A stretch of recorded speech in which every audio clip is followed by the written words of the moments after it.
I'm Dr. Boyce Watkins from Your Black World, and I wanted to take a second to share some thoughts that I just had about domestic violence and some things that I think every person, especially every black person, should know about domestic violence, especially every black man as well. And I'm speaking mostly to brothers just because the story that I'm referencing right now has to do with a black man, but at the same time, I think that women can learn a lot from how to handle these situations themselves.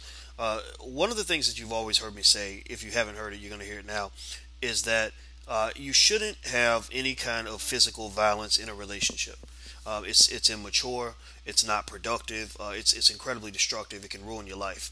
I would suggest to anybody who's in any kind of relationship where violence comes up, any sort of physical assault comes up, you have to walk away. Get away from that situation. You may understand that violence has no place in a relationship, but your partner may not. Maybe they grew up in an environment where that sort of thing was normal and acceptable. And if that's the case, you probably have to find a different partner because I've known violent situations that have led to death. I know a woman who was a very successful professor who had a husband who just wasn't quite right, was kind of screwed up, but I guess she was happy to have him as her man. Well, he killed himself and killed her, and her two young children were left without a father or a mother.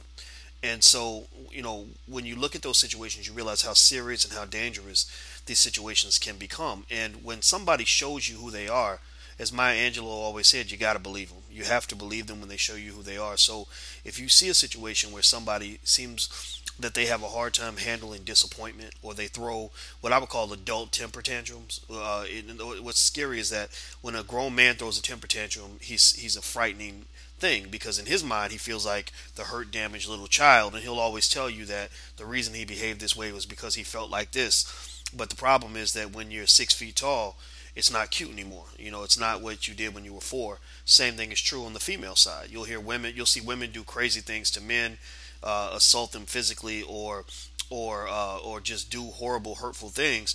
But then, the person will always come back and say, well, I did this because you did that to me and you made me do this to you. Or I did this because I felt this way and this was my reaction. Well, the problem with that is, the bottom line is that nobody makes you do anything. People are going to do things to you. People are going to hurt you. People are going to disappoint you. People are going to love you to death and then leave you, make you think that they're never going to be gone, and then next thing you know, they're gone. I've been through it. I went through a horrible depression when I was about 28 years old. When a woman left me for another man, and it was the most hurtful thing in the world. And I'll tell you, if there was ever a time I wanted to go whoop somebody's ass, that was it. And I thought about my future, though. I realized that this was not going to be good for my future. And so I just kept to myself and controlled that and kept that in a contained box, because one night of rage or one moment, one bad mistake could ruin the rest of my life. So what I would just say, here's some simple practical advice. I'm talking to brothers because I just read a story on Boss Sports. It's brothersonsports.com, which is a great website for black men.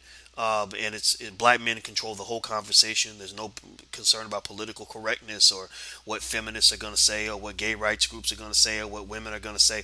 No, this is all about black men, because I think brothers need to talk. I think brothers need to have their own space to be who they want to be.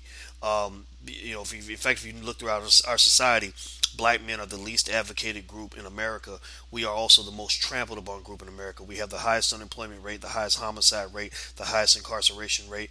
We're marginalized in so many ways. So when I got with the people that created Ball Sports and I joined them and supported them, I supported them because brothers need a space where they can just be who they want to be. In fact, if you think about that Tupac song, Thug Mansion, where brothers can just go kick it and just be themselves and not have to worry about all the craziness and the chaos in the world. That's what Ball Sports was designed to be. And on Ball Sports, there's a story about a brother named Lindsey. He's 24 years old, so he's at that age where you're going through those volatile relationships. I know I had craziness when I was that age too. And he apparently had a girlfriend that was upset about another girl or something. And he videotaped her coming up to him with a metal pipe and hitting him with the metal pipe. And he didn't hit her. He did not instigate any of that. Well, you know what she did? She went to the police, and she went first because she believed that by telling the cops first, she would protect herself by making herself look like the victim. Because unfortunately, in our society, you do have some people, not all, but many people who become what I would call aggressive victims. They know that there is a bias toward incarcerating the man, or it's easy for authorities to believe that a black man would do horrible things. So what an aggressive victim might do is go to the cops first and tell on you and make it sound like you attacked her, and then next thing you know, you're walking away in handcuffs. That's what happened to Justin. And here's the other crazy part. When the brother went, when he went to the police station, or when his parents went to the police station, because they locked him up, he's in jail. In case you don't know, jail's a horrible place to be. If he's in school, he had to drop out. If he had a job, he lost the job. His neighbors probably know he got arrested. This could affect him for the rest of his life, and that doesn't even count all the horrible things that can happen when you're in a place where you're surrounded by criminals. So going to jail, even for a short period of time, can be a very traumatic, very damaging experience. So while he's in jail, his mother and father went to the police station. They said, look, we got video of her attacking him. And you know what? The cops don't even want to look at it. The cops won't even look at the video. They won't even look at the damn video. And that should disturb all of us, because it really leans into this idea that it's very easy for authorities to believe that a black man would do something horrible and heinous and hurt somebody. It's very hard for them to perceive a black man as being a victim. To be real with you, they look at us almost like monkeys. Monkeys, the way human beings look at animals is they think animals don't have feelings. They think animals are more likely to be aggressive. They think animals are not very intelligent.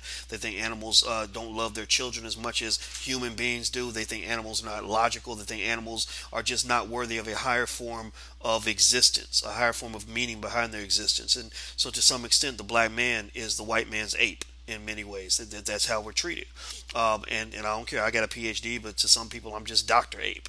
So if I don't respect myself, then I can't expect the world to respect me, because unfortunately, we live in a very racist society. It hasn't changed. It's still what it was 100 years ago, at least on the systemic level.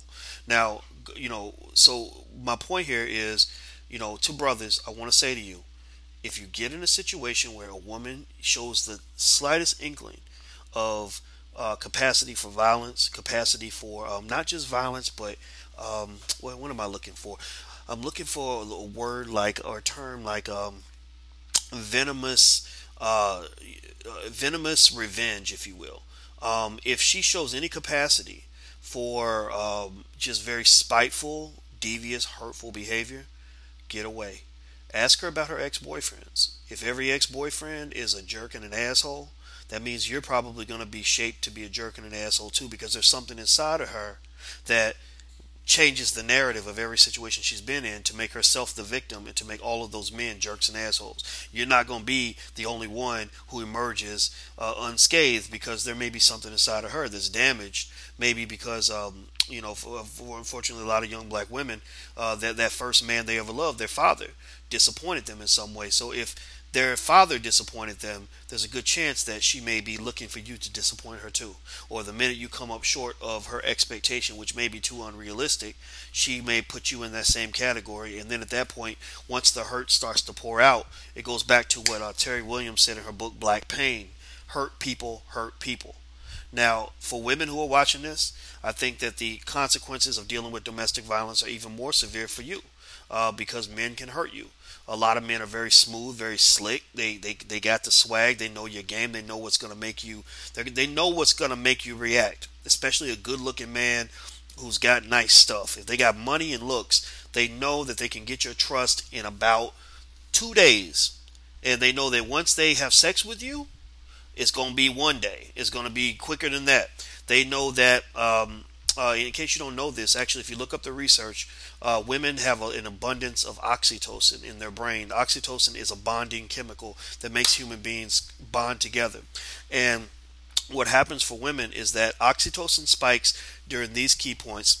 When you have a child, oxytocin rolls through your brain, so you're bonded with your child when the child comes out of your body. That's why mothers and babies can't be separated. Fathers and babies, they can be separated if the father never had a chance to bond, or if the father doesn't really care about bonding with the child. But a mother, most mothers cannot physically be away from their children for a prolonged period of time, because you're literally wired to be connected to your child. Look it up. Go look up the effects of oxytocin. But oxytocin also bonds you with other people, not just your child. So when women get together and talk to each other and they form a connection, that's oxytocin kicking in. That's why women can sit and talk for a long period of time and walk away feeling like just feeling better and don't even know why. Didn't necessarily solve a problem or talk about anything substantive, but you feel better because you've connected with that person. Or that's why if you get on the phone with a man and you talk to him for a long time, you like him more because you're more connected to him. Men have oxytocin too, but actually oxytocin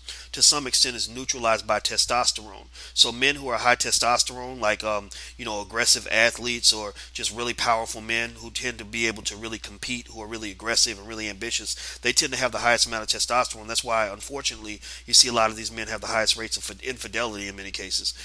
So again, it doesn't excuse anything, but I read books about this because I was fascinated with how the brain reacts to love, and I just read so many amazing things. So if you really want to understand your life, if you really want to understand people, if you really want to understand how things happen, go study this, study the science behind it, and you'll be absolutely amazed at what you see. And it'll help you make better decisions. So what I would also say to women is understand that if you let that man get that key to your heart, you have to make sure you give it to somebody who's going to use it responsibly. And so if you get into a situation where, and I tell this to my daughters, if you get into a situation where a man shows any capacity for just insane behavior, maniacal behavior, like he can't control jealousy, he can't handle his emotions, he acts like he might kill somebody because he's mad at him, or he acts like he might kill you, or he makes a threat towards you, get away and get help. That's extremely important. And so at the end of the day, I would just say that one thing that people don't want to hear, and this is what got me in trouble with the more radical feminists. I support feminism in the quest for equality for men and women. I absolutely do, but I do not support radical extremist feminism because unfortunately it's gotten to the point where it's become a form of bullying, where black men especially have become the greatest victims of extremist feminism. And and so one of the things that I will say that I'm sure the extreme feminists won't want to hear is that there are aggressive people on both ends of the spectrum. There are men that will hurt women and do horrible things to them, but there are also, I've seen a lot of men get hurt by women. I've seen a lot of men have their lives ruined by nasty, vindictive, horrible women. I mean, just people that just are so mad because of what you allegedly did to them that they feel that it's okay to destroy your life, to destroy everything you own, to take everything you got, to ruin you. So it doesn't mean every woman's in that category. It doesn't even mean the majority of women are in that category. In fact, I think women are actually overall, when you look at the whole trajectory, women have been much easier to interact with than men, because I think men have done most of the horrible things in this world. But the fact is, brothers, you can't, as I used to say, don't trust a big butt and a smile, that kind of thing. Don't let the big butt and the smile put you in jail. And that's all I really want to say about the domestic violence thing. I felt like it was important for me to share this. I don't care if it's politically correct or not. If you don't like it, then go watch somebody else's video, because I'm talking to the people that want to make good choices. And the fact is that politics will tell you one thing. Radical feminism will paint the world in another way. But the real world can look very, very different. And you don't want to figure out the real world after you've gone to prison for something you did not do.